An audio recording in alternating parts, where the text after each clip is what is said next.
Suggest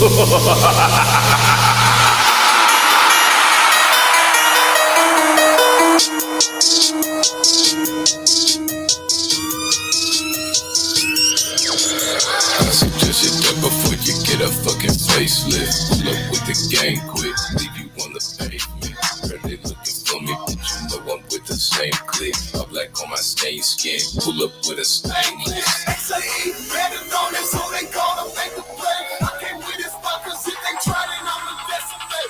In your city, condoms right here with me, keep on that success. Pull up with this spot cause we been looking for some extra blood.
Well,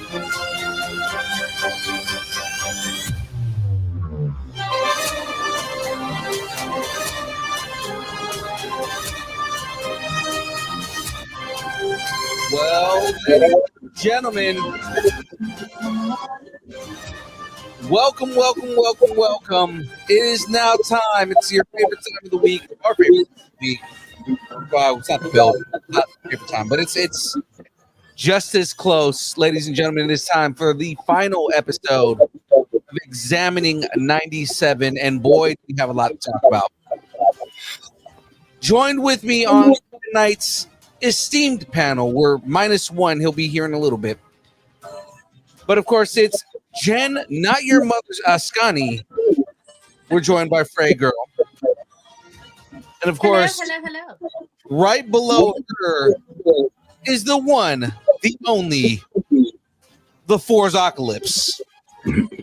Joining us for a beautiful episode of X-amining 97. Of course, you never screw with the Summers. And of course, our other reigning Cyclops fan here, the Mob Ash. It's our boy Ash from comics. And I'm sure the both of you guys, before we even get into anything, I'm sure both of you guys cried at some point during this episode when it's look at my fucking face. Yeah, dude. Yes. When a cycloptic, cuck told his son he loved him. Look how in such a Star Wars way. I know. They're both looking at me like, I hate you. I hate you so much. Well, of course, ladies and gentlemen, I'm your boy, Young Phil, or as I've decided to go on this episode, I am En Sabanur Light. Is that like Bud Light? Yeah, exactly. I'm not the good version of En Sabanur, right? So you're Wish Sabanur. I wouldn't say I'm Wish, I'm worse. Timu? We can say Timu. We'll be joined by the beard here in momentarily, guys, but let's get right into the episode here. And I know you guys are stupid excited to talk about this, but let's keep to the format. We'll do what we normally do on the show. I'm intelligently excited about this. Yeah. I'm very excited just because it went so well. So before I just start giving away the entire show and everything like that, let me give you guys a quick synopsis of what happened on this episode, or just kind of what happens on this episode.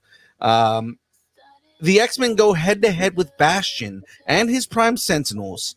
The entire planet hangs on the balance as mutant kind's greatest heroes face the threat of humanity's zero tolerance in its most lethal form. To that end, the finale is the epic conclusion of the first season, with several nods to both of the original comics, the original X-Men animated series, and so much more.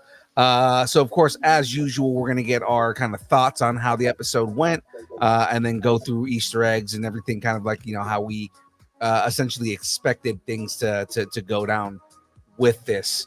So, guys, do me a favor. We'll start with Frey. What is your kind of like reaction to the episode? Well, my reaction was, wow. What? Wow. Why? Wow. Huh? How can they really breathe that far out of the atmosphere? Then, okay. The Avengers really don't do anything. And then, okay, I'm ready for season 2 now. I will give you that. The Avengers did not do very much, but appear. They did nothing. Oh, look at that. They're always just in time. Beard Rogers of the 34th century has joined us. Hold on. That should be, I think, 40th century. Yeah. I think they're in the 40th, right? Yeah, something like that. Fours, what was your initial reaction on the episode? it was beyond everything I wanted it to be.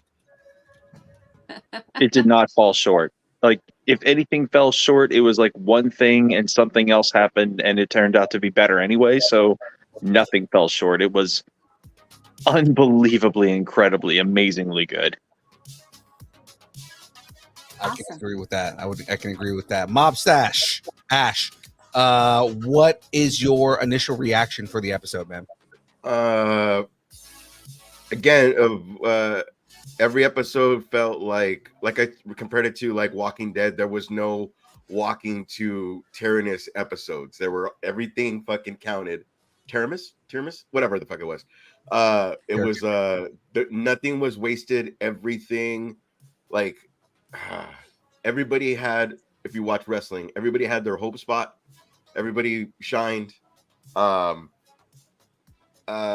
know we're getting to Easter eggs later, but even those were kind of like, oh shit, there's that blah blah blah. But it was in the context of what's happening, and not they didn't just show up to show up. It was like them witnessing what's happening to what's about to happen to them. Right. So Right. it was very cool. Season 2 has a lot. How do you say it? Not going for it. Season 2 has a lot to stand up to. I'm probably saying that wrong. Live up to? Like, hopefully, I'm worried about the jump the shark moment, basically. But everything's amazing. Everything's been amazing. I mean, they set up two massive storylines right at the end of this episode. So, that being said, we got to get the takes from Graveyard, because there were some predictions. Everybody in this group predicted something that ended up happening by the end of the show. So, Graveyard, give us your thoughts, sir. Hate it. Worst show ever. No. Absolutely. Ever been. Can't believe it's getting renewed. Come on. No. Not just renewed. I just read right now that they're already doing pickups for season 2. They've already finished like primary recording. Oh, that's awesome. Yeah. I felt as if the adamantium were taking off my bones in person because of the feels. Right. No, it's fantastic. I think with Force Apocalypse down there predicting what he did, I still think with Onslaught really coming into fruition that we're going to see with Frey's predictions as well. I think we all hit something on the head. Now, is that predictability, or is that because we know the subject matter so well, and so did Bo DeMott? Yeah, I would say more so is because we know the subject matter. I think we are I think we are in a position that like a lot of kind of like people who are normally watching the show, or people who are kind of like casual comic book fans don't know, because we actually read the comics. We know these storylines, so I feel like there's a little bit more predictability for us, but for your average fan, I don't think they knew any of this stuff was coming. Probably a little bit of both, though, because I think a lot, we all consume a lot of like content just because of who we are anyway. So, and you can certain shows have patterns that they go through as well. So we knew it was going to be a big deal. But yeah, I agree with you guys, but I do think that it's probably a little from column A, a little from column B. Right. I don't think anything will beat my predictions that I got with Loki season 2, though. So. Well, yeah. Because I won all the things. Yes, you did. You won everything. Okay. So I think our predictions were wildly high because we didn't think they would go there. Right. In the way they did with things. Yeah. No, and I can agree with you, just because there were things that we kind of were just like, they were, like we had a wish list, right? There were things that we were like, oh, wouldn't it be cool if they did this? Wouldn't it be cool if they set up this storyline? And as they continue going on, they start setting up the storylines. They're like, wouldn't it be cool? Oh my God, they are. I've been saying, we're predicting something that they filmed and animated a long time ago. Right. Like I've been saying for a while that I would love to see Onslaught on screen, and we're getting that. Yeah. Eventually. Yeah. Well, it's definitely already set up for next season, especially if you look at the way the evolution of Bastion is. He basically is halfway Onslaught already. Yeah. Well, it's because we got to do what we do best. Heal. Do what you do best, Logan. All right, so let's jump into these Easter eggs. There's a good amount of them on this episode.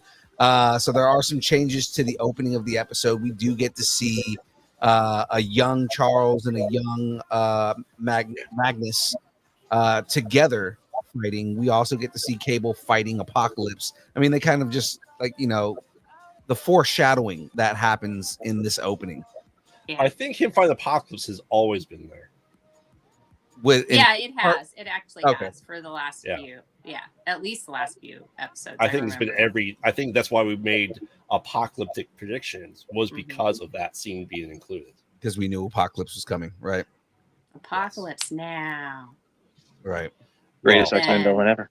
Apocalypse future. then and Apocalypse in the future, not now. Apocalypse is the Roy Kent of X-Men 97. He's here. He's there. He's there. He's every fucking where. It's working. It's Apocalypse. It's En Salvador. But I mean, like through the episode, we get a lot of that. Like we get a lot of that relationship between Charles and Magneto, and kind of, you know, like we have again another inciting incident for Onslaught. Right, and it's basically Xavier risking destroying his mind and destroying Magneto's mind. You know, which again is another incident. Like they basically are handing it to the fans that know it's coming. Yeah. For anyone who doesn't, they don't know. Right. They're gonna be that's so what's- surprised. I was going to bring up. I think it's been amazing that the story is so good that I think even if people haven't read the comic, I think the story is so good that like that's going to pull people in. So the excitement is we know what's coming, and the excitement is they don't know what's coming. Yeah. It's think- the Red Yeah. Wedding. Oh my It's their god! red wedding. Oh my god! Episode 5 was their red wedding. Good lord. I just have to say one thing, and this is I've since I rewatched this a couple of times this episode. I want to throw this out there and I found it very odd about the choices that Xavier was saying. Is he seemed very flirtatious in that bar? He did. You know what? I thought so too. Like the first, I kept saying when they were in the mindscape, I was like, kiss, kiss, kiss. Yes, That's where kiss. it's going. He's like, oh yeah. Yeah, I was like, we're family, and I'm like, oh yeah, you want to be family. Yeah, I was honestly kind of waiting for it. I was like, Xavier looks like he's just gonna plant one right on Magneto's face. I see you're wearing a metal necklace. Let me just adjust that for you. You're not a bird person, but I kind of dig your hair. Like, Oh, I just had the worst thought. Just like, kiss me, Eric. Kiss Xavier, me. no! Xavier, no! Like, no! My legs don't work, but other things do. Jeez, 19 and a half minutes and we're already there. Great. That's the real reason for the helmet. Yeah, that's slow for us. Usually, like 5 minutes in, we're right there. So, Yeah. you know. But right, it didn't seem very flirtatious initially. Like his tone, his cadence were really different. Yeah, I like totally expected him to like stick his hand up and just caress his cheek or something. I was just like, there's so much sexual tension in this pretend bar. I don't even know what's going on. I see right Bastion gave you the cleanest shave. It was like that vibe of like the end of Titanic or the end of Rogue One, like we're gonna go together kind of a thing. Yeah. But yeah, I felt that. Not literally, but I felt that. That was so funny. No, I totally, like the whole, I was like, man, they're not, they're doing this and it's on purpose and I'm here for it. Let's do this. in the chat, an LGBTQ Xavier, absolutely not. Too late. Pretty sure that already exists. He Yeah. only likes his persons in bird form only. Yes, he likes to date outside his species. So Magneto, I got you this cutout the same barber uses for everyone. Well, somewhere a she few wears the people, helmet, he wears the helmet. a few people who are probably Lord of the Rings fans were watching this and were like, "They can't. They're just hobbits." Oh my god, when they're all jumping on the bed, Jesus. Yeah. What? We are? All right, come on. Whatever. No, but I will say I did like that. I mean, I think that was what was missing from the season that I didn't know is that whole back and forth play between Charles and Eric and like how like their philosophical discussions that really were like, I believe that everyone can coexist. And then Magneto was like, you're wrong, Charles. And we can't. And I'm like that. You needed a little bit of that. You need that like bitchiness that they bring. You're a fool, Xavier. Your foolish dream. Exactly. It's also the way he's discriminated against not only being a mutant, but his Jewishness too. Yeah. That so a lot of it blended in when he talked about his family. Like it's pretty crazy. It's pretty adult, really. Well, again with this, they incorporated aspects of Xavier that were made in the movies that weren't in the comics. Like because again they tried to make it ambiguous in the comics, try to make it ambiguous in the cartoon. They went flat out. They went for it. Your name is Eric Magnus Lyncher. Sure. Yeah. And then having him speak German when he's like kind of like, oh my god, I don't Bro, know. I about lost it at that moment when he shifted languages. I was like, are they really doing this? Yeah. Flipping, yes, they did, and I'm so proud of them for that courage. Right, because the whole thing What is a great decision. Yeah, because a lot of people have been like, well, there's always been a reference to the Holocaust, but it's never actually been, flat out said he was in the Holocaust. And now all the evidence there. You saw the tattoo in the last episode. You hear him speaking German. Like all these different things. It was I think that it was. I agree with you. It was a good choice because it makes him that much more compelling. Well, which is they mentioned it. I'm sorry. Go ahead. I was saying it was not until that scene that made me realize, for being a Holocaust survivor and seeing an entire people killed for what they are, his goal is to kill people for what they are. Yeah. He doesn't have to make sense in his anger. He dislikes humans because he feels like humanity is flawed in a way that they'll come after the mutants like they did before. With that's just Sebastian Shaw that made the Holocaust happen, according to First Class. Yeah, Sebastian Shaw is the reason the Holocaust happened. It wasn't, geopolitics or anything. But okay, sure. But moving on to the next Easter egg, this is a massive, massive Easter egg. We got an entire Marvel reveal in a matter of like 10 seconds, right? So it's like they did nothing. They didn't do anything. So that was fan service. That's all that was. Yeah. But it wasn't just like it wasn't just MCU characters that everybody's familiar with. They showed characters that X-Men fans and comic book fans are going to be super juiced about. So I mean, Cloak and Dagger. Yeah, but I mean, like Silver Samurai, right? Iron Man and Captain America, Daredevil, Doctor Strange on the operating table, Cloak and Dagger. We see not Black Panther, but we see T'Chaka with the Dora Milaje, right? We see Crimson Dynamo, Dark Star, and Omega Red. Yes, I was like, is that freaking Dark Star? Yeah, and Psylocke with Alpha Flight. Alpha Flight, yes. And that threw me. The massive amount of cameos that were in this episode, just in a matter of like it was Peter, MJ, was that Flash behind them? I know you watched the video Flash too. Thompson was in it. So- Yes, Flash Thompson was in that too. Yeah. And that was season 2, Peter, with the overshirt. Yeah. There people are making a point of the last time you saw MJ and Peter in Spider-Man, MJ was lost. And Yes. Yeah. this is proving that this takes place after the events of the last season. Yeah. And she But- still hasn't changed outfits. Well, no, you don't. A- No, As, changes outfits.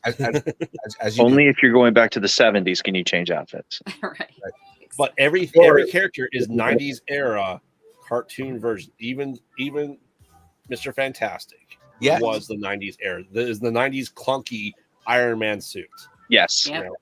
another morph, and James is in the chat saying that he wanted to see more morph, but another like morph cameo of like getting characters that don't necessarily make sense in X-Men, but you know, like you're getting morph bringing in you're getting morph bringing in Mr. Fantastic, Yeah. Mhm. Mhm. you know, and At it's least just it means they exist in Right. that Yeah. world. Yeah. just like we saw the Hulk before, you know. Mhm. Mhm. And Sauron, he was Sauron at some point. Yes, he was Sauron at some Yeah. point. And it's interesting on the boat where Rogue is and Pietro and Wanda are there. There's one more person on the boat. Polaris. Polaris. All his kids and Rogue. Yep. Right. All of his children. Yes. Well, you know, they've got that May, December thing going on there with Rogue and Luscious Locks Lyncher, which is what I'm gonna call him. Luscious Locks Lyncher. That is the new name that we will from now on. Henceforth, Magneto will be Luscious Locks Lyncher. that is Good. that is his second mutation is luscious locks. That's it. God. Do you I didn't check. Does anyone know, was this our very first appearance of Cloak and Dagger in the 90s animated show? It is. Yeah, I think It is. so. Cloak Yeah, and I Dagger were was. not in the original series. Nope. I I'm- liked how they did it though too, because it was like after Daredevil got like Mhm. slapped, and they just showed up. I was like, oh my god! So, Well, I'm yeah. just because I was trying to call it because Spider-Man was the show with all the cameos, and I don't recall Yes. ever Cloak and Dagger That's true. ever being there. Mm. No, I don't think they were. I don't remember them ever being in that. Well, you know who Yeah. the another 90s story that is huge that have Cloak and Dagger heavily in it. Maximum No. Carnage. Oh yeah. Oh yeah, yeah. Right. Yeah. And you would think because they started getting into Maximum Carnage because it was happening at the time the cartoon was going on. Because we did get Carnage in the Spider-Man cartoon. I remember because his voice annoyed me. It was such a cliche 90s. Terrible. Yeah. I'm just. He's no Woody Harrelson. Oh, Blech. wait. Right casting, wrong movie. Yeah. I think Woody Harrelson would make an amazing Carnage given good material. Well, remember, Carnage is easily beaten by one Venom. Yeah. And he Mm. gets eaten. Yeah. Yeah. Even though in the comic book, it takes Spider-Man, Venom, and an entire MCU. basically like Oh wait, an hold entire on. I'm getting a consortium. call. Oh, it's 1997. They want us to get back on track. What? All right, so the next thing we get is probably one of the cooler scenes that I kind of it blindsided me a little bit, but I loved it, and it's Jean becoming Phoenix, Again.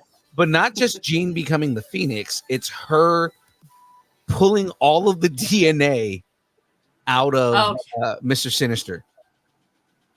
So let's camp here for a second, Yeah. because we know the Phoenix left Jean in season 4 of the TAS.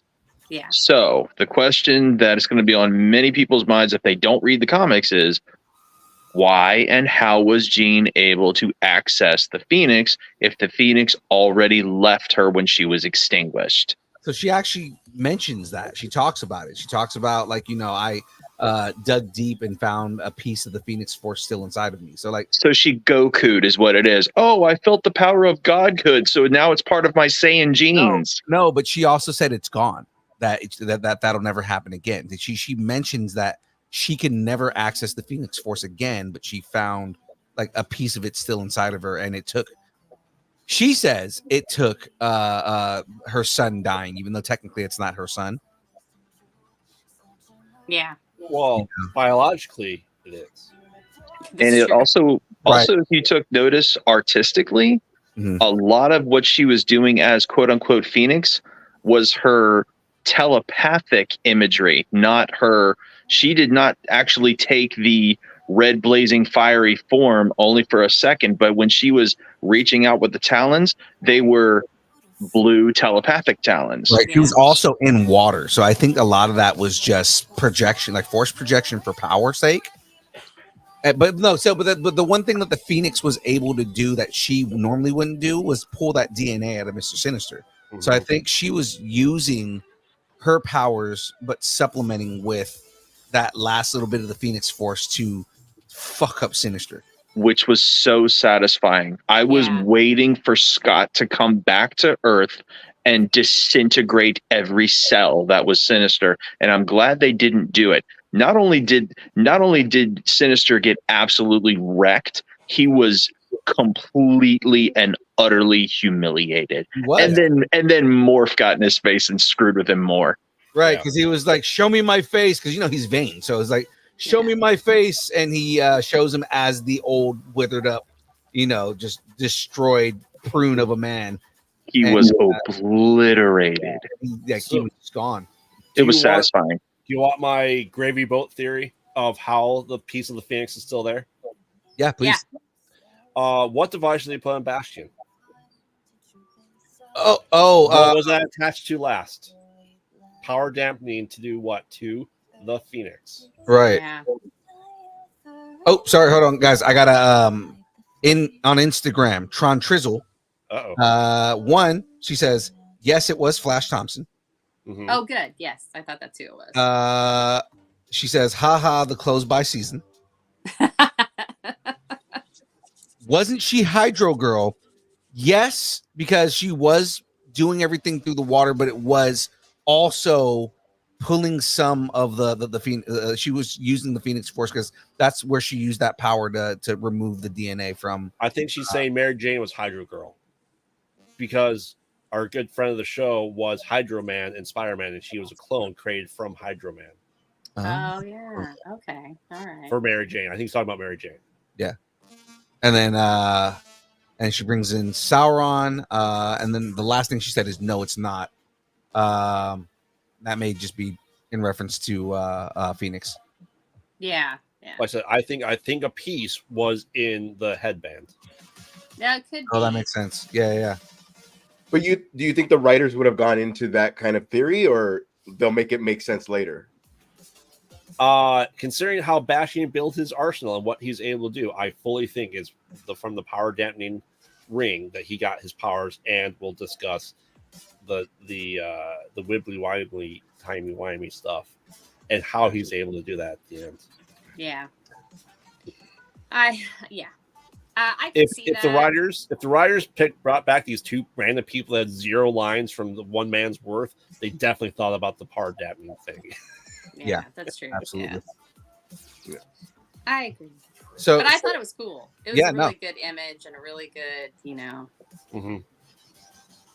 It was a cool way to do that. So we moving on to the next Easter egg here. So we get Magneto the next time we get in his mind.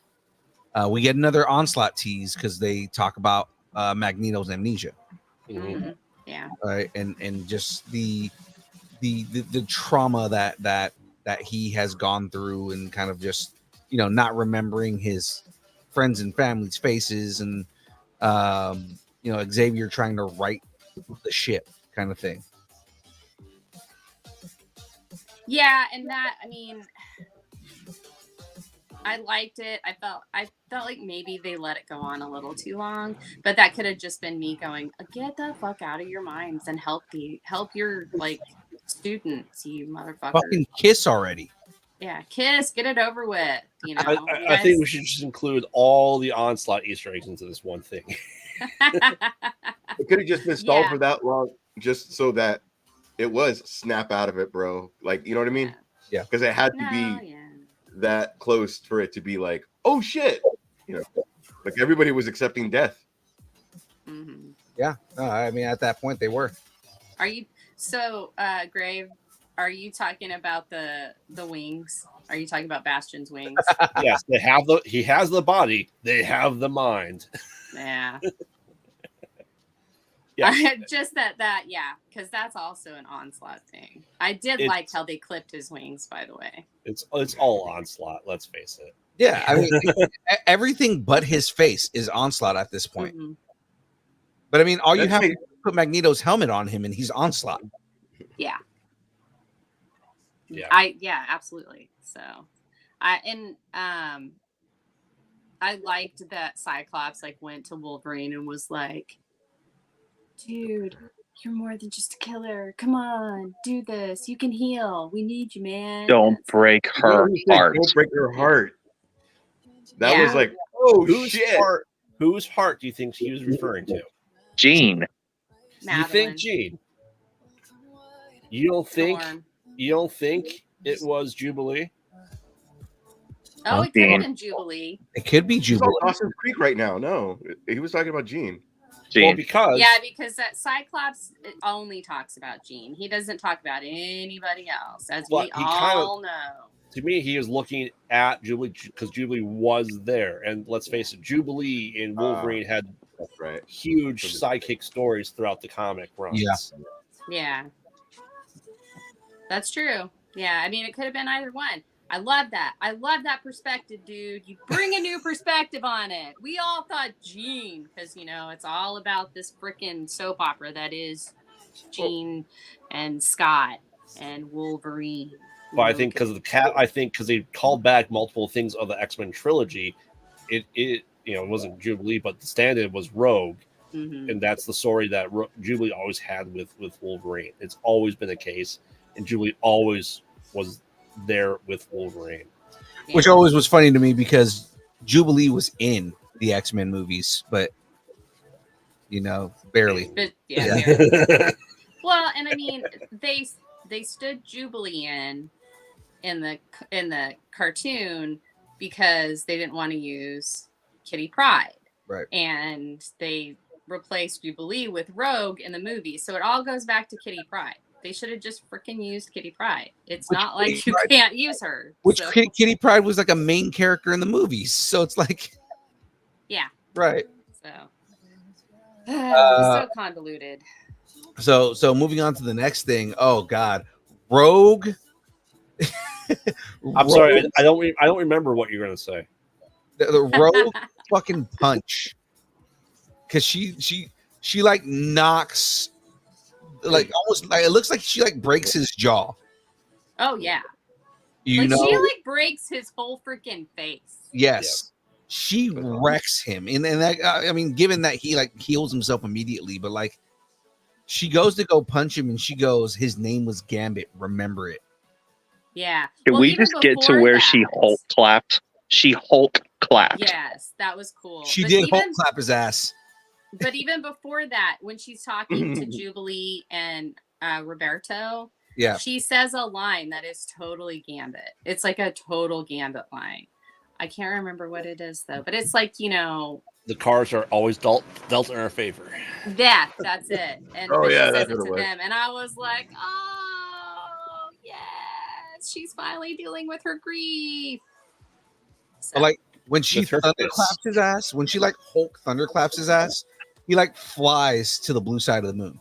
Yep. yeah, So at this juncture, right here where Rogue is, can we reasonably say that she is approaching about the same power as both Gladiator and Juggernaut? I mean, I would say She's stronger now than she's ever been. She's faster. She's stronger. She's going toe to toe with people who used to ragdoll her, and now she literally took Bastion apart, piece by piece. That was a total Dragon Ball Super fight.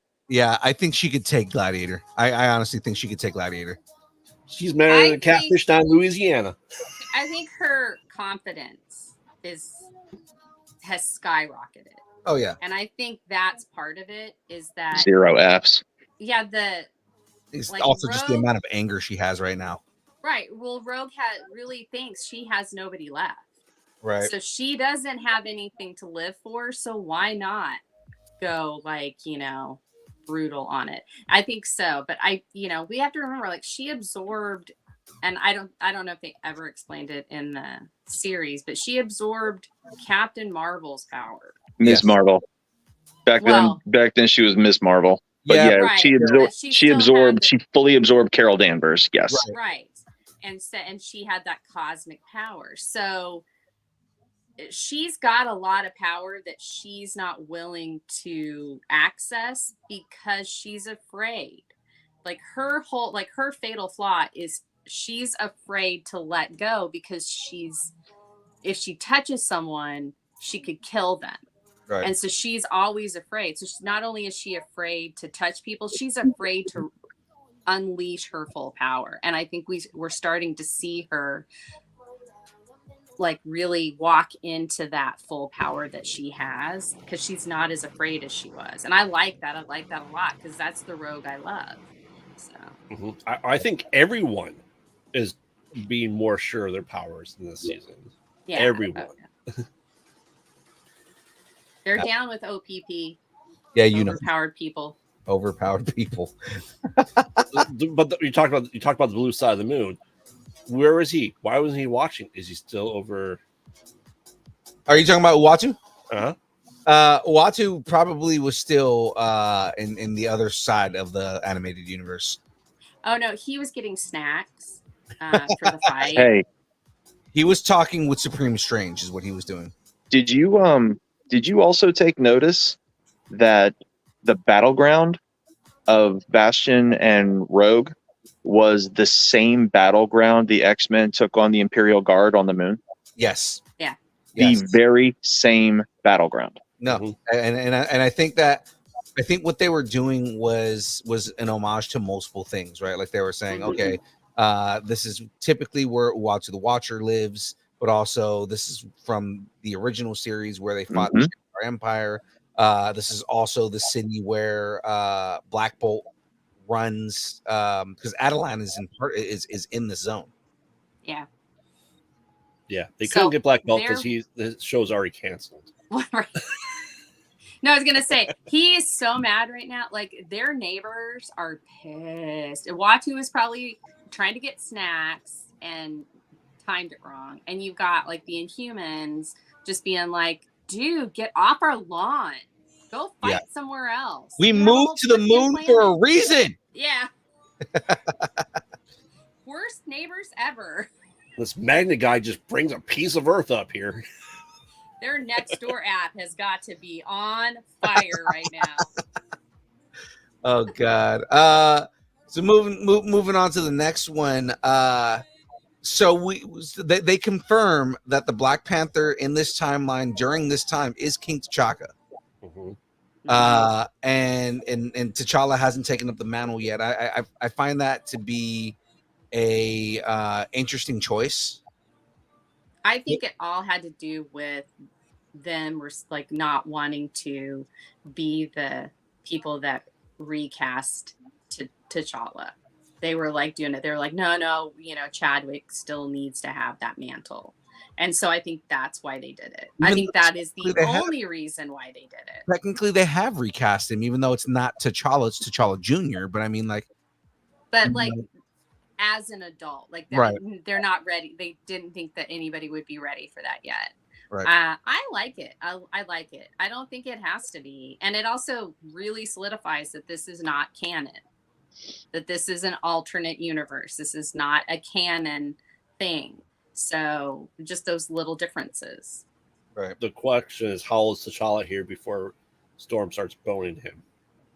I mean, that just means that when T'Challa starts banging Storm, that she's an old lady at that point. So she's a cougar, y'all. She can be a cougar. I'm saying she's a cougar. There's nothing wrong with that. She's a cougar, and he's a gerodophiliac. he likes people named Jerry. Got it. Yeah. We don't know how old Storm is. How long's her hair been white? Has she always had white hair? We don't know. I'm just saying, if T'Challa is a young child when Storm is already an adult, he's robbing the cradle. Well, look, hey, the online community has been for 6 episodes now calling Magneto a child groomer for 6 episodes, all over the forums, all over Facebook. They're like, oh, well, Magneto's a child groomer. Oh, because he's in his 70s and she's in her 20s. Yeah, okay. Whatever, dude. Have they ever seen TMZ? Come I on, was going man. to say, I really don't think that Magneto cares what they say. Yeah. I mean, honestly. Even when he was Abercrombie and Fitch, he had fucking white hair. So I don't know what the hell. Like, chill. Yeah. There you go. Absolutely. So, okay. Luscious Locks Lyncher. So again, Luscious Locks Lyncher. Speaking of Luscious Locks Lyncher, the Magneto protocols, right? And yeah, did you guys catch the names under his AKAs? No. Oh, yes. Yes. So it says real name Magnus, aka Eric Lyncher, aka David, was it Nimblin? Yeah, Nimbler. Nimblin, yeah. And then under that, Ian and Michael. Well, no, but it's Ian, and you see the M, but it's blacked out, so you know it's Ian McShane, or no, it's Ian McKellen. McKellen, right? And Michael Fassbender, right? So I thought that was a funny thing that was on there. Well, they also once again said that is on that same dossier was Quicksilver and Wanda were his kids. Yes. Yeah. It says it like right around the bottom. Let me see, where is it here? Children, it says. Is that something you caught, or is that something like from comicbook.com that they did a still of, or like? So I saw it and I had to pause, and then now I saw it. Yeah, I saw it too, and then I went back and like looked at screenshots just to double check that I wasn't making shit up. So. Right. It says children, Quicksilver, son, Scarlet Witch, daughter, and then it's a P and it's blacked out, but you know it's Polaris. Oh yes. Yeah, it's totally Polaris. Yes. For sure. What else we And got? she's got green hair, so yep. What about that? Yeah, that just means that that he banged a Hulk. There you go. Well, you know, she got around. When they launched the protocols, and Cap got all mopey, I said, "Yeah, you better hang your head in shame, you useless piece of crap. That is now the second time you have utterly failed this planet and mutants. And hang your head in shame. Hang your head in shame because you suck." Either. No, so he did not. Even start that. Well, he's not Robert Downey Jr., so that's okay. He gets a pass. He probably made the news that they fired too. It would be so convoluted if there was like a civil war amongst this other stuff, because ultimately it's about the X-Men, so it would have been weird. Well, this does tie into potential thread of X-Men versus, say it with Avenger. But that's the thing, is I think that, again, another thing that they can lead into is X-Men versus the Avengers. You know, like they've already kind of established that the Avengers are in this universe. You can also do a comic book accurate version of the Avengers minus Wolverine on that team. Yeah, I mean, absolutely. So I loved it, but I was like, and of course the Avengers do nothing. Nothing. Absolutely nothing. Hey, you know what? One of them was busy doing surgery by candlelight. All right. He was busy. Good on Dr. Strange. With all these cameos and now that they exist, do you guys have a little bit of fear that they'll bring back everything and everything will be a lot lighter so far as depth and stories and things like that? No, no fear at all. No? Okay. No fear at all. I think that if they bring everything back, they've set a bar and they cannot go lower than that bar. I was going to say, that's right. I mean, they've got people with claws running each other through. They've approached damn and hell, and they have vaginas of light. There's no going back from that. Yeah, there was a vagina of light. Yeah. And you got Storm and Forge. I mean, they're there. But like, they have gone really dark with it. I don't think they'll lighten it up. I just think that we're getting from the X-Men's perspective. So like if it were an Avengers show and the X-Men showed up, they probably would be sitting on their thumbs. And the Avengers would do everything because hello, it's all about, the heroes and Or who's it'd be them perceived as a saving them, hero. So yeah, of course that was it. But I'm just saying that they did nothing, and the Avengers should be very ashamed of themselves for that. Hang your head, yeah. Yeah. So The real question is, did Iron Man's suit work before after the EMP? I mean, damn. yeah. He's just standing there. All his shit just falls off him. He's like, I could do this and fix this. Shouldn't have went commando. I got nothing. Well, it's like Forge said. How'd you make it work? I thought about it. Yeah. I do love how they're really fleshing out Forge because he is one of my favorites. So I really love that he's taking a little bit more of center stage, and especially in this episode. Oh, he gets a little weather goddess, and then he thinks he's all about it. So, and we're gonna get into one of the Easter eggs with him. One of the things that his wall, his Days of Future Past wall, the fact that Bishop comes in and calls him Daniel right off the bat, like and he's just sitting there like, I don't know who the hell you are, and it's but I know you. He's like, not yet. Oh, we're wearing the same colors. Yeah, I know, right? He's like, who are you? We don't know. We have the same uniform on. I don't know what you're talking about. you can't just go down the street and get these. They have to be custom made. Cables is really hard. There you go. How big are his biceps? Yeah, right. Before we jump into that, though, I know Frey, you had to have caught this one because you are the biggest fan ever. I'm sure Graveyard caught this one. So when they're announcing that the Magneto Protocol failed and didn't intercept Asteroid M, and the radio pops on and 1996.06. Yeah, Onslaught. I told you it's all the first appearance of Onslaught. So it's like, as they're not being subtle with it. Yeah,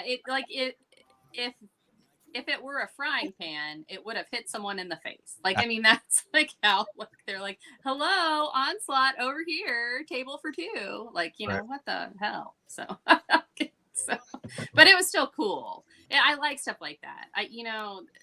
I like the little touches like that they don't necessarily say it, but you're like, oh, that's what that is. Because we're just like Steve Rogers going, I get that reference. I understood that reference. I get it. But going back to the Days of Future Fasting, again, we see Forge and Bishop having a conversation. And on the wall, it actually does show, like, who's presumed dead or missing, who's AWOL. It specifically says that Scarlet Witch is off-world. Doing what? Right. That's exactly what I'm saying, is what is she doing? Well, and Quicksilver's off-world as well. Right. So it's like they're both off-world. I wonder if that's like a tongue-in-cheek reference to like House of M. Right. No, they're just literally in a plane. They're off the world. Just above it. They're just traveling. Because, It's funny, the people who are available, though. So Colossus, Dust, Magic, Iceman, Havoc, and Exodus, Shadowcat, and Emma Frost. Yeah. Are the characters that are available. So it's like, okay, these are the people we can call. Wolverine is presumed dead. Archangel is presumed dead, which Archangel hasn't even been in the show aside from Morph, like turning into him. Yeah. Wow. There may be 4 reasons he hasn't appeared yet. Mm-hmm. Yeah. Right, which it seems like they are, right? Especially, we're gonna get into the post-credit scene, but I mean, like, it's very they kind of made it evident that they're going that route. We skipped something. Well, we're not there yet. I'm just saying, like, I'm just making a reference before actually talking about it. This has been the only post-credit in the whole season, right? Okay. Yeah. So before we get into that, Braden Creed, which is actually more of a reference to the cartoon Mhm. than it is a reference to the comics. But He's dead at this point in time in comics. Yeah. Yes. Like but, really you know, good. he's a massive anti-mutant voice. He's part of or in the first series, he was part of the Friends of Humanity. He is the son of Sabretooth and Mystique. Look, Yep. she gets around. Oh, I was just gonna say that. Can her and Morph take turns being who's who? Yeah, I like it. I just like. Is that a story, I would like like- to see her. I'd like to see Mystique and more fight. I think I've said that before, but I would Just just turning like to into different people, that'd be Yeah. cool. Exactly. But they reference that there's a lack of leadership on President Kelly, who And is not exactly running for office. right. Well, that's what I'm saying. Like, he's not exactly a guy who is, good to mutants himself. Right. Senator, Yeah. when he was a senator, he was the biggest fucking douchebag. Now he's the president, and he's like, I tolerate these people, but I still don't like them. And Graydon Creed being somebody who is a massive anti-mutant dude because, he hates his dad, is rising in the polls. Yeah. Despite Yeah. the fact that they essentially made Magneto a martyr, and people are praising Magneto, waiting for his return. Yeah. It'll be fine. Nothing bad will happen there. I don't know why we're even talking about it. It'll be X-Men 2000 Indecision. Indecision. Oh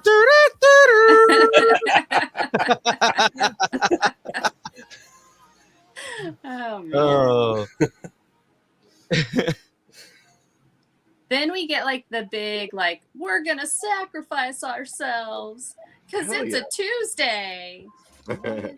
In fairness, Wolverine did not get to have a say in that sacrifice. He It's was true. He just kind of went along with it. Yeah. That's yeah. another reason why I love Cyclops. I mean, Gambit is my shit. Gambit is all, but like Cyclops is like, everybody leave. I got this. Like, that's just egotistically. It comes off egotistically, but as well, like, I'd rather have me die than all of you. Like, you know what I mean? Yeah. He just showed like true leadership skills, and I don't know. I've always well, loved that it's about because did he hurt him? him. I was going to bring up, because this list of Easter eggs that I have didn't talk about this, but I know it's something that we want to talk about specifically. So when right as Scott and Jean believe that they're going to sacrifice themselves, they're going to die, they're going to destroy the asteroid. Scott and Jean appear to Cable. Mm-hmm. After Cable has had his arm ripped off by Bastion, so that Bastion could become mini on Hitting yourself. Timo. Wait, hitting yourself. Yeah. Oh no, my God, he really did. He Buzz Lightyear him. Yeah. He Buzz Lightyear Cable. But he appears, and again, this is the moment that I was talking about. The two gentlemen on the bottom of the screen, more than likely bald like little fucking babies. When Jean, before Jean even does, uses her powers to suppress the void coming out of his eyes, essentially. Yeah. Right. She so that Cable, so that Nathan can see his dad's eyes. Right. Nathan said, or Scott says, "I love you, son." Yeah. And this is the only time that I'm sure that Nathan's ever heard that, at least at this point in the cartoon. It's like, hey, you've done this 200 times. He mentioned that he's gone back in time 200 times. Oh, that's right. They made him say it. Fuck, that was cool. Yeah. And it was just kind of like, I've been traveling through time my entire life, and I've never had a chance to actually talk to my parents this way. And my dad tells me that he's proud of me and he loves me. And you see that Nathan has the same eyes as Scott. Yeah. Do you feel like she really needed to suppress his power in Ghost Vision? I mean, Well, I mean, like basically to turn it off so he could see the eyes. I mean, because they were red for a second, so it wasn't like. I feel like he just projected him without his visor in the vision. Yeah. And then right after that, again, another cool ass Scott scene that's probably equivalent to the fight scene in the first episode, right? Scott just rips the visor off and just fucking fully blasts everything. Mm-hmm. Yeah. Yeah, we hadn't had a rip the visor off scene in a bit, so we needed one. It's his version of ripping the shirt off, like Magneto or Logan. So fucking James, Cable is still powerful as fuck. Get out there and help, Lefty. You know, but can you that begs another question for people who don't really understand what's up with Cable. So when the arm got ripped off and then adapted, was Cable then cured by his technovirus since it was taken away from him? But see, that's not the only thing that the technovirus has affected on him. Yeah, he was more than the arm had been taken over completely, but he was keeping it from spreading throughout the rest of his body. But I would say no, only because there are sparks also coming out of his arm socket, so there's still circuitry in the arm socket. Yeah. Because I think that the only reason that he is not basically become a Prime Sentinel at this point is because he's holding it back using his telepathic powers. Right. Now, my question that I wanted to we're talking about the arm and the absorption by Bastion. Is this the reason why they get thrown out of time? Because his time traveling cube is in that arm that Bastion takes over, therefore creating a temporal vortex. Oh, I think so. I think that's the most logical explanation for it. And the other one is just Doctor Who intervened. So, I mean, Doctor Who is Disney now. So, yeah. But as I said, I watched it a couple times. Like, that's why there's a temporal vortex. Is because his computer was there and he created the temporal vortex. Well, and where it took each group also that lends to that as well. So which we'll get into here in just a second. And then Beast getting yoinked out of the Sentinel. Yeah, he was defenestrated. He was going in. So all right, so after everything is said and done, and basically the two teams disappear, we find out that one team has gone to the past, one team has gone to the future. Yes. And before we get into the future one, because I know that's the one that Frey is excited to talk about, I'm excited to talk about the other thing. They go back to 3000 BC. And there are basically a bunch of dudes with jackal heads, oppressing a village. Yes. And the X-Men stop the guys impressing, doing everything. And you see this dude, he's very big. And he's got a mask on and whatnot. And then they pull the mask down and he's got a clown face on. Right. And he goes, "My name is Ensabanur." And it's like, holy shit balls, we just got apocalypse. Right. Kill him now. So how many people thought it was The Rock for a second? Scorpion King.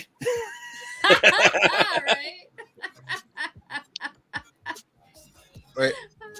Thanks for watching.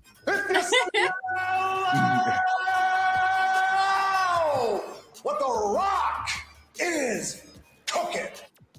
What you really don't know is this leads into the Tom Cruise Dark Universe, The Mummy. Yeah. Yes. Exactly. Yes. Jesus. But we get this like kind of 3,000 years before Jesus. All right. Let's. No. Again, it's crazy because I stopped collecting comics around like 18, but I have like 6 boxes of it. But it's amazing, like where you guys are predicting and where we're going and blah blah blah. And it's like, fuck, it's hard to keep up with You know what I mean? Like, I mean, they're doing Age of Apocalypse. They're 100% doing Age of Apocalypse because they've set it up. I mean, yeah. Again, oh, absolutely. Jen's gonna get into Ascani here in a second, right? But I mean, like, you know, like they 100% set up Age of Apocalypse, and obviously, you know, we've got Onslaught and do you think it's going to be two different storylines, one going against this apocalypse or one going against this apocalypse? oh yeah, I think it's going to be 3. I think we're going to get 3 past, apocalypses. present, future. Yeah. Because, well, I also Days of Future Past. Well, also because once again, I think there's some sort of complex and messiahs involved in the future. If Frey wants to, Yeah, see what you're talking about. So let's get into not just the reveal of Mother Ascani. You mean Rachel Summers? Yes, but also kind of, you know, we see Nathaniel Summers. So let's Frey, take it over. So that part of the post-credit scene is based off the adventures of Cyclops and Phoenix, where they actually, after their wedding, while they're on their honeymoon, get flung into the future so that they can spend time with their son and kind of watch him grow up. And they meet Rachel, and Rachel is Mother Ascani. She's like old, and you find out that she's the one that's been helping Nathan all along. And it's a pretty like solid story. Scott Lobdell did a really good job with it. And I'm really excited about it because there's going to be a lot of revelations, and we might get Rachel Summers as Phoenix. So that would be fantastic. That's all I have to say about that. I mean, I have more to say. Do you think they'll lead into the Phoenix Force? Yeah, I do. I think that's why they made a point of having Jean say, "It's left me, and it's left me now." Right. Not before. Because if Madeline's a clone of hers and Nathan has her DNA, he might have a little tiny bit of that Phoenix Force in there, because it didn't leave her until after that. So they could really bring it full circle if he goes into the future, and the reason that Rachel finds him is because she has the Phoenix Force and she senses it in Nathan, and that's how they find each other. I could absolutely see that happening. And it's like passing the mantle on to your like variant daughter kind of thing. I was going to say, so knowing that they focused more on seeing, you know, young Nathan. Mm-hmm. Do you think at any point either of them realize that she is also their daughter? No, not yet. I think it's going to be a huge like revelation, and I think Jean and Rachel are going to have a lot more of a harder time with it than like Scott did. Like Scott and Nathan have a hard time with each other. It's going to be Jean and Rachel having a hard time with each other. Right. And I think that dynamic's going to be good because, you know, we haven't screwed up Jean Grey enough yet. So let's screw up some more. Yeah. And let's bring in an alternate daughter that desperately wants this mother's approval because she never knew her mother. Right. So yeah, let's totally do that. That's how we're going to do this. But I think it's going to be cool. I can't wait to see that part of it. I do think all three timelines will converge at some point and bring everybody back. Will it be the creation of Onslaught to do it? I think that might be it because he absorbed the part of Nathan. I think the Cube's going to call him back to be like, guys, you really got to take care of this because I can't stand this guy anymore. Or do you think it'll be the apocalypse being across 3 timelines? That's why they create Onslaught as a final face off, and then it leads into season 3. You think they would deviate that much? Because they really have not deviated hardly at all from the comics this particular season. Except how long did it take from Wolverine and Man to Rip Out to Onslaught? It's 2 years. Yeah, it's possible. And you know what? It really sucks because I hate to be that guy, but I'm going to have to be that guy right now. I love Onslaught. I've loved Onslaught ever since Marvel vs. Capcom. but I honestly believe you guys and the rest of the community are jumping the gun on Onslaught. There are key components much bigger than a few radio dials here that are indicating Onslaught. Do I think he's coming? Absolutely, positively, 100% yes. Yeah. Yes, he's coming. But he's season 3, guys. I hate to break it to you. He's going to be season 3 because you cannot have Onslaught without the Joseph arc, which they completely skipped. You cannot have Onslaught without Nate Gray, the X-Man, which they have completely deviated from at this point. You have to have the Age of Apocalypse first. Nate Gray, the X-Man, has to become a focal point because there is no Onslaught without him. His storyline is key and core to Onslaught. Those two are that's a major thing. Not to mention the fact that the adventures of Cyclops and Phoenix has got to be at least a quarter of the next season. This whole thing with Apocalypse, Bastion was season 1. Apocalypse is going to be season 2. I guarantee it. It's going to be season 2. And I think you guys are right with the 3 timelines, everybody working. But I think the alternate timeline with Evil Beast and all of that, and where Nate Gray, the X-Man, comes from, that has to take place. I think the 3 timelines will be the first half of the season. The Age of Apocalypse will be the second half. Then we'll see the dawning of Onslaught, and then Onslaught will be season 3. Because that will also give the other Marvel characters time to catch up. Because there are lots of other characters that play into Onslaught. The Hulk, the son of Reed Richards and Sue Storm. All these things, they are super key components to Onslaught. You can't have Onslaught without them. You can't. Isn't that also another Nathaniel? Franklin. Oh no, Franklin. Yeah. Franklin. Nathaniel Richards is their grandson. Franklin Richards. Kang. Yeah, Kang is Nathaniel. Kang is Nathaniel Richards. Well, and so is Reed's dad is Nathaniel. Yeah, Named after him. Yeah. I'm really surprised that they went from Fatal Attractions straight into Cyclops and Phoenix, and we didn't see that. Like there was no break. Like Magneto's like, oh, I'm mind raped and I'm back. It's like, whoa, hold on, where's Joseph? We were supposed to have a very long arc of Joseph. There's no Joseph. So I don't even know if they're gonna bring Joseph in now. We don't even know. Like, so with Forge and Bishop, that to me, that's the wild card here. Is where are they gonna go? Are they going to stay in the present, or is Bishop going to take Forge into the future where Apocalypse has already taken over and we do get Dark Beast and we get Nate Gray? Right.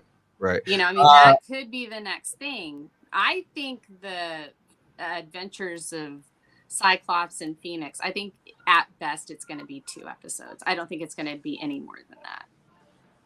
There was an empty tube missing an empty adamantium skeleton next to Forge when Bishop does come back. That's the same tank that is in the future, Bishop's future, with Wolverine's skeleton inside of it. Yeah. So, I mean, it So could be that. So that's the wild card. Real quick, guys, because we've already jumped into predictions, but there's one more thing that we've got to cover before we do that. So, I mean, like you guys are already kind of knee deep in predictions. We didn't talk us jumping the gun. I don't know what you're talking about. We didn't talk about the post-credit scene at all yet, and we got to at least mention it. So, post-credit scene, we get a fully realized Apocalypse. Yep. And he picks up the Queen of Hearts. Called it. I freaking called that too. Yeah.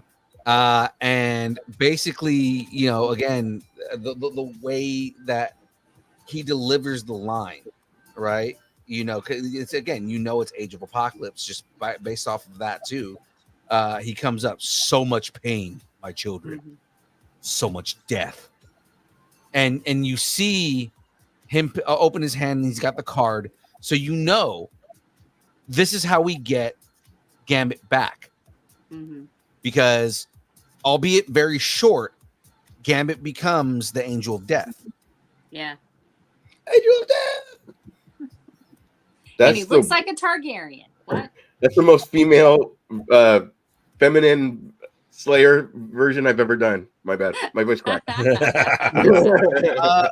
I mean, like, yeah, he black skin, white hair. You know, he's Easy, got easy. Just kidding. No, but I mean, it's not like, you know, he's not a black man. He is, Clearly you kidding. know, Yeah. he's like Jet Knight. Yeah. But you know, that's also him with the kinetic staff, Mm-hmm. right? Like, and I mean, that version of Gambit is badass. But I mean, I think that's the version of Gambit we're gonna get, and then, you know, that's gonna lead into them, you know, converting him back, and he's still gonna be alive. So the question is, with that teaser, we don't see Wolverine in either timeline. Right. So he's probably going to become War. Right. Mm-hmm. Because Wolverine does become War. We're probably going to have Archangel come back, and there's one last person that we saw as a cameo that's also a Horseman of Apocalypse. That's Psylocke. Yeah. That is my prediction of the other three. It's Wolverine, Psylocke, and Archangel again. I mean, they've already set it up so that we can that's cool. get the actual Horseman, and it's not going to be a bad Generic. version like in the movie. Yeah. Yeah. So No, then, I agree. I think these 4 Horsemen of Apocalypse would kick the movie Oh, absolutely. 4 Horsemen like Mhm. into a different dimension. so then I have a question. Do you guys think that if Wolverine becomes War, do you believe that they are going to skip the noseless feral Wolverine arc? Yeah. Are they going to skip it? Because Yeah, I that's think one of the so. most hated arcs in Marvel Comics. For toy sales, absolutely. They will. Yeah, skip they Yeah. will. They will skip it. Or they're just shifting things around and they'll do a fair Wolverine later. Yeah. I think they'll skip it. Oh, hold on. What if they do Feral Wolverine in just an episode?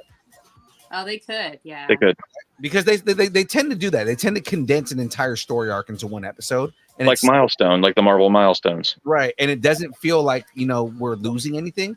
What if they do Feral Wolverine in a single episode, and then at that point they lead directly into Wolverine becoming War? Could work. Yeah. You know, what if Apocalypse picks him up in his feral state and then turns him into War? Right. Yeah. This is a way to get your humanity back. Right. Mhm. Yeah. Exactly. And your adamantium. Well, that. And you're out. Yeah. So I mean, like, I think it doesn't necessarily mean that you're going to lose that. Same thing with Joseph. You know, you can, the way that they do it, as much as you want an entire season of that, you know, they ain't got time for that. You know, they're probably gonna do like an episode or two with that arc. Yeah, I think the whole time travel thing is, I think it's going to be 2 episodes. Like, I honestly do. I don't think they're going to do more than that before they bring them all back. And I don't think they'll know that Apocalypse is a big deal until later, but I do think that it's going to be, it will have shaped, the people in the past will have shaped how Apocalypse is in the future. And then, you know, Jean and Scott getting to know their baby boy, and Rachel will tell her what they did, what they do in the past when they finally get ripped back to the past. So All our kids are 40 years older than us. Yeah, I know, right? right. Why is my son so much bigger than me? Right. You're grounded. I'm older than you. Well, here's the fun prediction, right? It's because of Cyclops telling him to pump iron that he gets so big as he does. Yeah.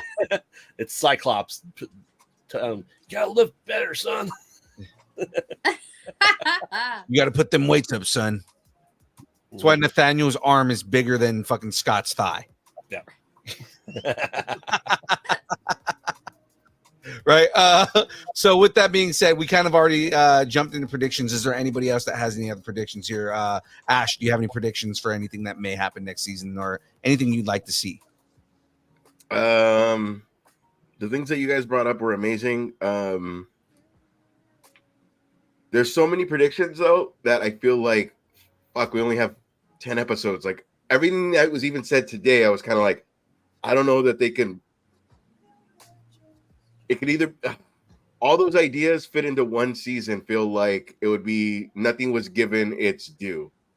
But You you know what I'm think saying? that, but they also kind of did that this season, and nothing felt like it was like not due. Again, they did Life Death in 2 episodes.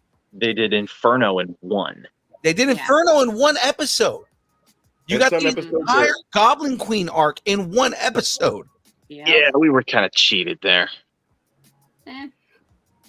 Oh, my question is, do you think they're gonna bank on existing storylines, or do you think we're getting all of our stuff so that we can go into all of this other stuff that They're doing existing storylines because there's so much X-Men that you can pull from. Right? You have 40, 50 years of storylines, at least mainstream storylines that you can pull from. And on top of that, like again, like you can do that, but then on top of that, like Graveyard just mentioned a little bit ago, you can do Avengers versus X-Men. There are 2 different storylines for that. Yeah. That's true. You know what I mean? You can do. God, there's so many storylines that you can do. It's almost at this point, because of what's going on, it's almost endless. You can do Krakoa. Yeah. You know, Forrest was talking about Evil Beast, you know, which was like a massive storyline for a while. That's actually still ongoing. Another thing too, if this is on for 20 years, if you're running thin, then it's no longer 1 or 2 episodes. We can make that the season. Yeah. So there's that too. Yeah. It also depends on how many seasons they plan on going, because I know that they're not going to want to oversaturate and do like 1,000 seasons of this. Yeah. Three are solidified. Right. 3 seasons are solidified. It seems like 5. 5 would probably be the be all end all, and I think by the time we get to the 5th season, we'll already have like an X-Men movie, and like, you know, hopefully. So I think that'll be it. I think that they'll wind down as the mutants play more into the MCU. Right. My only prediction would have been Gambit's coming back, but you guys brought up exactly how he'll come back. So you didn't bring up just how, you know, yeah, exactly. So guys, I'm gonna ask for 2 ratings. Okay. I want you to give me your rating for this episode, and then an overall rating for the entire season. Okay, because this is the final episode finale. Now that we've got the entire show out, you know, I want your rating on this episode and then your rating on the entire season. So first we'll start with Frey. Go ahead and give us your ratings here. Hello. My ratings. Okay, so for the final episode, for the final episode, I'm gonna give it a 9 out of 10. I think that it did really well. I have a hard time giving anything 10 out of 10 because I feel like next season is just going to layer on top of this season. And so I want to have something to look forward to. And for the whole 9, season, what out of what? are we doing that? I can do that. 9, Mother Ascani is your daughters. Out of 10, can you tell I'm excited about that? I really am. Out of 10, Rogue in her freaking original green outfit. Yeah, I love it. I wish she'd put the hood up because that would just make my day. And then the series itself, I'm giving 10 Luscious Lock Lenchers. Out of 10, massive sexual tension between Charles and Eric. Yeah, no, that tracks. That tracks 100%. I do have a quick prediction that I don't think will come true at all, but I would love to see it. Yeah. I really, really want them to do the Brood. Oh yeah, no, they need to do the Brood. I know you've been wanting that since the beginning. I know I've been saying it forever. I'm like, I want the brood. Give me the brood. I mean, they also kind of need to talk about the war between the Shi'ar and the Kree. I think we need at least an episode next season explaining the Kree augmentations for Apocalypse. Yeah, I really think that and that could bring in the Shi'ar, which will be like really awkward for Lilandra and Charles after Charles has gay married Eric. So that'll be if they're gonna do that, it needs to be like like mid-stroke. Yeah, absolutely. Yeah. He walks in on them. We were engaged. I can't believe. Oh well, he does. I laid eggs for you. I laid eggs for you.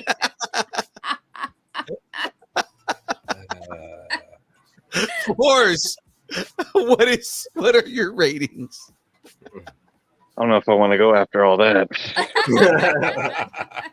You were supposed to fertilize the eggs. All right. So for this episode, I'm going to give it 10 beholds out of 10 optic blasts. Ooh. And for the season, I am going to give it 10 adamantium ripouts out of 10 Cyclops fans who truly don't believe he's a cuck. So you and Ash. It's 2. And I'm going to throw one question at you guys before I go, and that is, do you think in 2 months' time, will any of this season be mentioned or brought up in Deadpool and Wolverine? I have my running prediction that I want there to happen. So. Yeah, that's true. Yes, I think so. Technically, there are events that have gone through in this cartoon that technically can still tangentially link themselves to the Deadpool movie. He's the only one we didn't see out of all the cameos. Yeah, I think they purposely did it because. Yep. Which we have seen Wade in X-Men properties before, so. Mm-hmm. Yeah. So. Specifically, Wolverine versus the Hulk. Mm-hmm. Deadpool shows up and it's great. So Ash, sir, give us your predictions. Give us your ratings.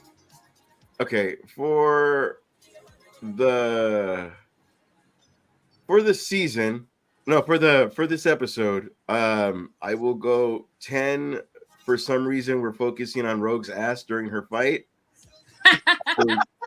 10 on me, my X-Men. Perfect. She still wasn't as cheeky as the first show, but I feel like all that little shit talking during Instagram about how she doesn't have the badonkadonk anymore. I think for some reason, because when she lands, it's just on that, and I don't think that's on accident. And I'm not trying to be chauvinist. I'm trying to be like, there was no reason for it, and I kind of think that was like a fuck you. Like back in 1992, that was a total dare. They wanted to see if they could get away with that ass shot, and they totally got away with it. Yep. Now they call it getting Johansson. She's got, and she was laying down in front of Apocalypse, so there's a connection there. All right, go ahead. And that's how we won. No, the for the overall series, I mind you, that's my one win, because as we're doing these shows, I haven't been able to get that. I'm gonna go ahead and go into Batman and go. That sounded bad too. I'm gonna go deep in the Batman. I'm gonna go 10 League of Shadows out of 10 Holy Metal Batmans. There you go. Made of holes. I love it. Graveyard, give us your ratings here, sir. I will give this episode 10 vain Mr. Sinisters. I like the sassy shoulder pop too. Out of 10 useless Avengers, Yes. Avengers. Because screw Not you, Cap. wrong. overall, the series, I will give this, let's say, 10 convoluted timelines out of 10 comings of Apocalypse. Ooh. Wow, we're all about the innuendos right now. And the final prediction that I have overall is just like we determined that Banshee was created because of the X-Men, we will find that with this timeline, they create Apocalypse in the early timeline as well, which then creates Onslaught for season 3. It's all they're doing, so they have all these villains that happen. So. Is it because Storm like totally rejects him? Because it's got to be about Storm rejecting men. Yes. Because that's what she does. Yes, that's exactly why. Except Logan. Correct. But it's only in one man's worth. All right. So I am going to give this the episode. I'm going to give the episode 10 Buzz Lightyear arm slaps on a cable. Out of 10 obvious sexual moments between Eric and Charles. The series as a whole, I'm going to give this 10 Scott is still totally a cuck. Or cucks. Out of 10 unfertilized bird person eggs. Fuck Tammy. I'm sorry. Fuck Tammy. The unfertilized bird person eggs is like the best thing ever. That is awesome. So Light vaginas and unfertilized bird eggs. Can I have a little question? Yeah. I know this is gonna go off the rails, but real quick. Between Storm and Wolverine, what do you think Wolverine's safe word would be? Bob. The safe word? Weather Bub. Bub. I said weather vane. Wow. Weather vane was the best answer. Yeah. I mean, he is Canadian, so maple syrup.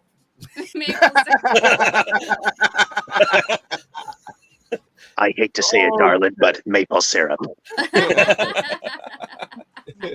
Please. Actually, I think his safe word would be mommy. Oh. It'd probably be like daffodils. Daffodils. A word he never says. A sunny day. Oh God. No, his safe word is Regina. Because Regina, Saskatchewan rhymes with fun.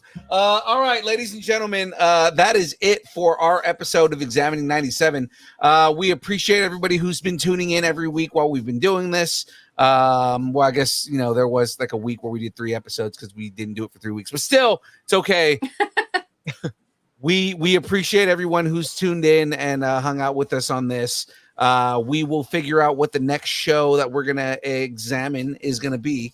Essentially, if you guys like the standalone breakdown episodes, let us know, and we can plan on doing more standalone breakdown episodes instead of doing them on the main show. So, with that all being said, guys, before I let everybody go here, I need everyone's pluggables. Let everybody know what you guys got going on, what you're doing, and where they can find you. So, Jen, starting with you. Boom. I don't have Shadu here. Normally he does all this, and I don't have to. All right, have my own channel. Creepy ass It's doll called Frey behind Girl. you. Aw, creepy baby. She's like, Matt where's and I my were son? talking- He does Peter this and for I me. were talking about creepy baby earlier today, Oh and their my raggities. So, yeah. So I have a channel called Frey Girl. Shadu and I do a couple of things on that. We do something called Classified, where we take your favorite fandoms. Hey, maybe we'll do the X-Men. and put them into D&D classes. So, and then we have a sister show to explain what those classes are. We are up to Sorcerer. The next one is Warlock, which should be out fairly soon. I don't know. Our editor is asking for more money, so who knows what that'll be. I think I'm just going to get him some sour gummy worms. Hopefully that'll help. And and then I'm also, besides being on Distance Nerding, doing all the fun stuff with these nerds, I also do something on Kyber Cave Productions with a couple of these nerds called The Nerd Out on Saturday mornings. So you can check me out there. And then also we're recording something called The New Order over on Kyber Cave Productions that will be coming out soon. We're having a lot of fun doing that. And yeah, that's me. I'm on pretty much all the social medias as Frey Comics or Gotham Oracle, either one. You can check me out on Insta, on TikTok. Yeah, that's me. All right. Fours, let everybody know what you're doing, sir. So for the moment, you can find me at Instagram under AARonVO. Hey, Ron. Sorry. The hope is that within the next 4 weeks, all of my voice acting stuff will be uploaded to the profile pages. So that means Voquent, that means Fiverr, that means Upwork, that means Casting Call Club, that means all the places, so that if you need a voice actor, I will be able to do that work for you. Are you in California? Also, be sure to check out my coach, Elise Bowman, who is Pan from Dragon Ball GT. And be sure to check out VO's Journey, which is my voiceover academy that I'm learning all the basics. And that's it. Ash was asking if you're in California, of course. No, I am in Central Florida. Oh, very cool. No, not very cool. I gotta get out of here. Very humid. Very humid. Very humid. Ash, let everybody know where they can find all the things that you do. That's my name on Instagram. I'm on a show called Comics on Thursday, which is similar to Distance Nerdy's Tuesday, but different people host, and it's a kind of a different show because we do a rotation. On Mondays, I'm on a show called The Corner, which is movie trivia based. Next week is Tombstone. Did I say Monday? It's on Mondays on Tombstone, and then it's going to be Tommy Boy. But then The Corner 97th episode will be X-Men 97, which is going to be a trivia show. So it's everybody's welcome. It's an open show, and then we just break up teams, and whoever shows up, and then we just make teams, and we go from there. The points don't count. It's more about us talking shit and having fun. It's a show where the points don't matter.